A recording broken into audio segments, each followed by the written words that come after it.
एक ही तो दिल है मोदी जी, कितनी बार जीतिएगा, न खाऊंगा न खाने दूंगा।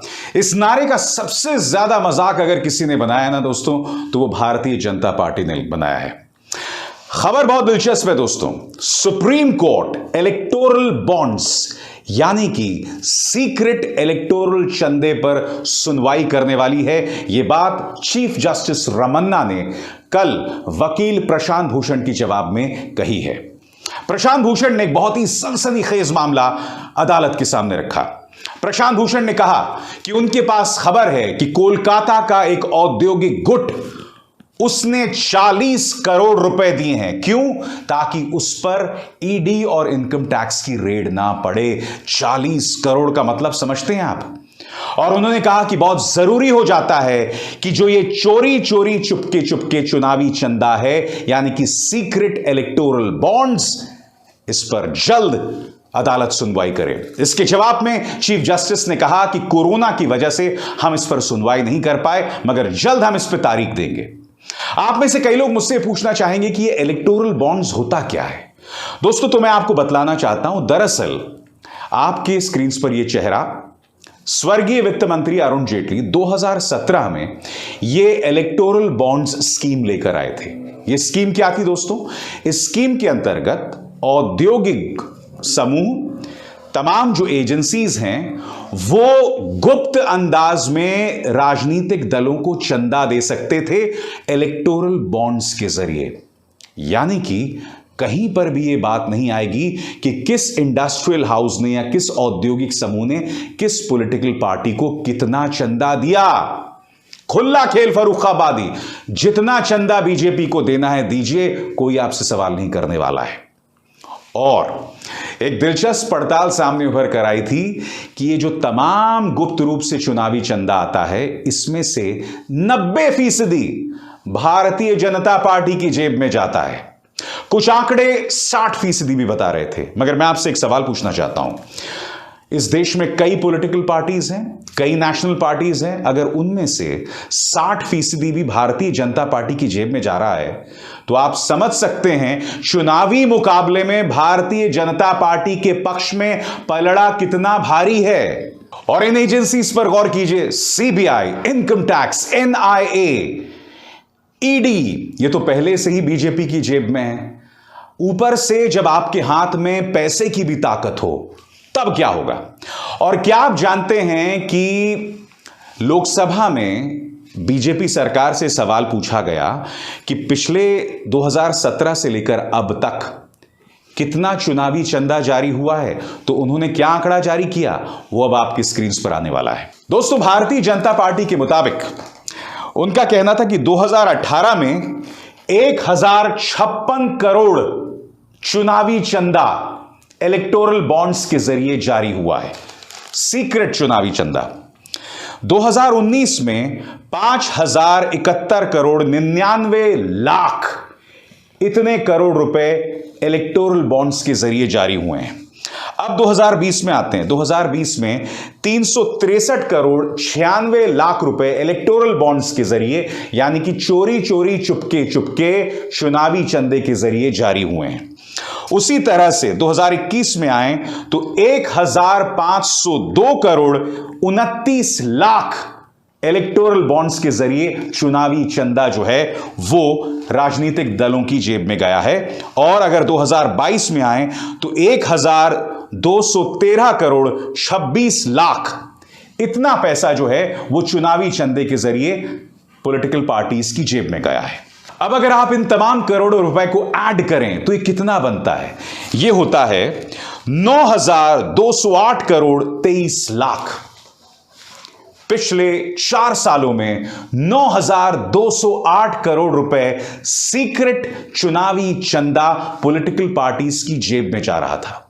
और इसमें से करीब 90% भारतीय जनता पार्टी की जेब में है।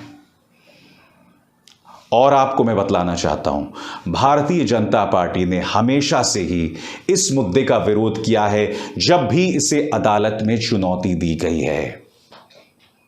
यह तो लोकतंत्र का मजाक है दोस्तों। जब एक पॉलिटिकल पार्टी की जेब में इतना सारा पैसा जाएगा तो मुकाबला बराबरी का कहां होगा? मैंने उत्तर प्रदेश के चुनावों में भी आपसे कहा था कि अखिलेश यादव किसी भी सूरत में भारतीय जनता पार्टी का मुकाबला कर ही नहीं सकते, क्योंकि बीजेपी के पक्ष में चुनावी चंदे का पैसा है, बीजेपी के पक्ष में तमाम एजेंसीज हैं, बीजेपी के पक्ष में मीडिया है, तो विपक्ष को दिखा कौन रहा है?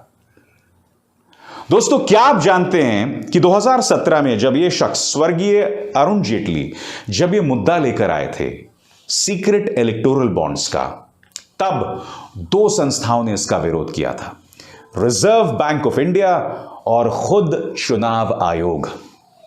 आज से करीब 2.5 साल पहले मैंने कार्यक्रम किया था और उसमें मैंने आपके सामने मुद्दे रखे थे। मैं आपको बतलाना चाहूंगा कि मैं जिस संस्था के लिए कार्यक्रम करता हूं, जिसका नाम है न्यूज क्लिक, उसके लिए मैंने कार्यक्रम किया था। सबसे पहले मैं आपको दिखलाना चाहता हूं कि खुद reserve bank of India electoral bond scheme का किस तरह से विरोध कर रहा था। देखिए, नॉर्थ ब्लॉक में एक घटनाक्रम चल रहा होता है। एक वरिष्ठ टैक्स अधिकारी पहुंचता है वित्त मंत्रालय के पास। इसके पास एक नोटिंग होती है और वो नोटिंग बहुत जरूरी होती है। यह नोटिंग क्या कहती है, मैं आपको बताता हूं। यह नोटिंग कहती है कि गुमनाम चंदे को कानूनी रूप से वैध बनाने के लिए भारतीय रिजर्व बैंक अधिनियम में संशोधन लाना होगा।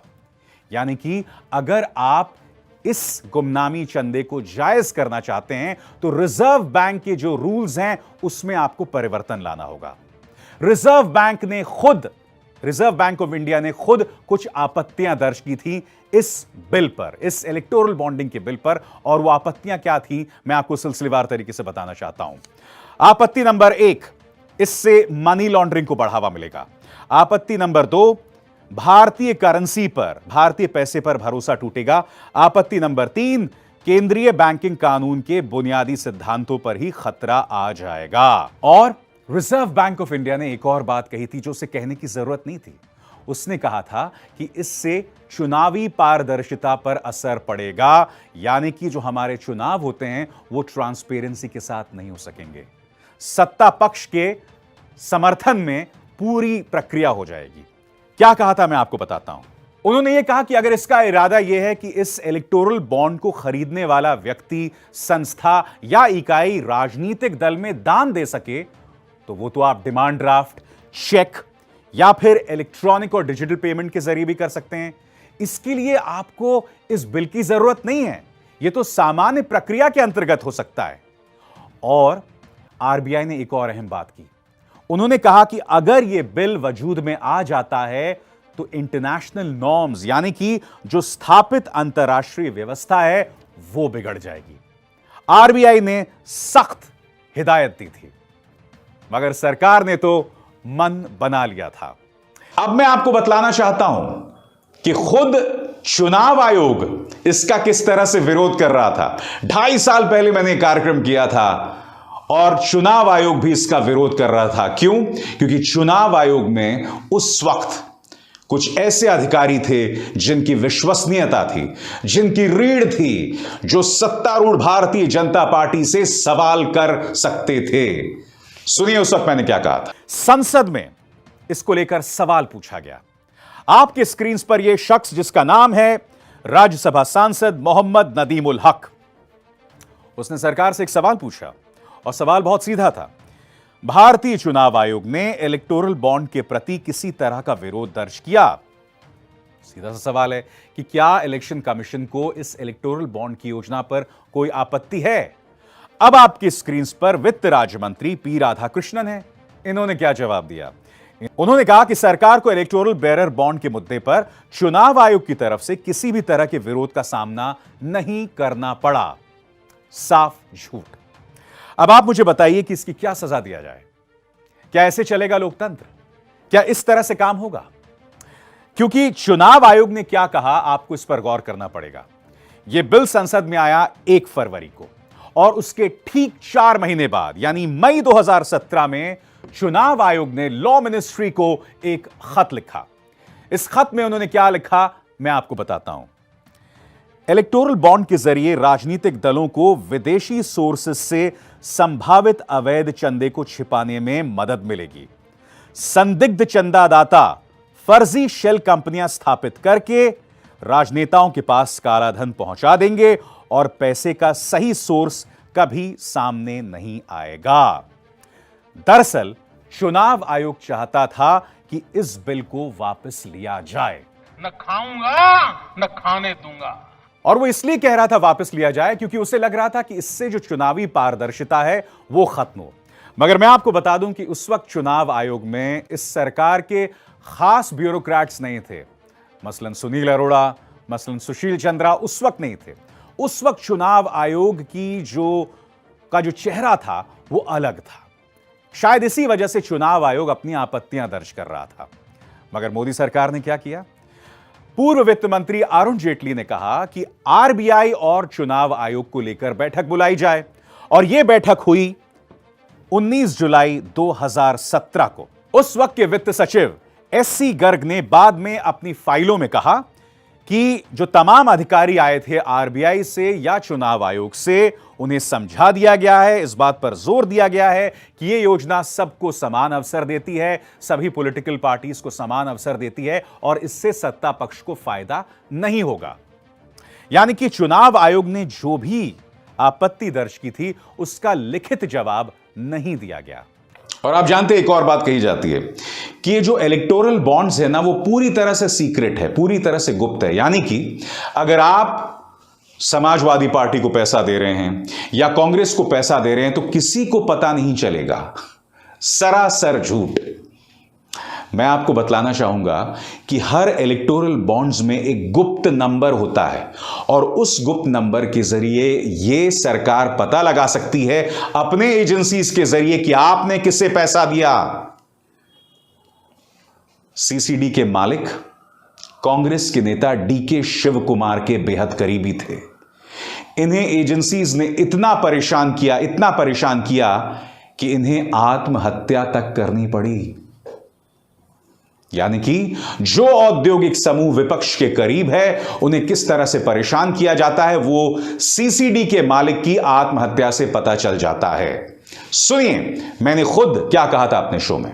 मगर अगर यह आप सोच रहे थे कि जो भी बिजनेस हाउसेस पॉलिटिकल पार्टीज को चंदा देते हैं वो छुपा रहेगा तो आप गलत सोचते हैं, क्योंकि एक और रिपोर्ट सामने आई है। और रिपोर्ट क्या कहती है मैं आपको बताता हूं। वह रिपोर्ट यह कहती है कि सभी बॉन्ड पर एक गोपनीय नंबर दर्ज होता है जो आंखों से आमतौर पर नहीं दिखता। हर बार एक से दूसरे को हस्तांतरित होने के वक्त इस गोपनीय नंबर को ट्रैक किया जाता है। वित्त मंत्रालय ने एसबीआई को इस बाबत गोपनीय नंबर की व्यवस्था को बनाने का निर्देश दिया था।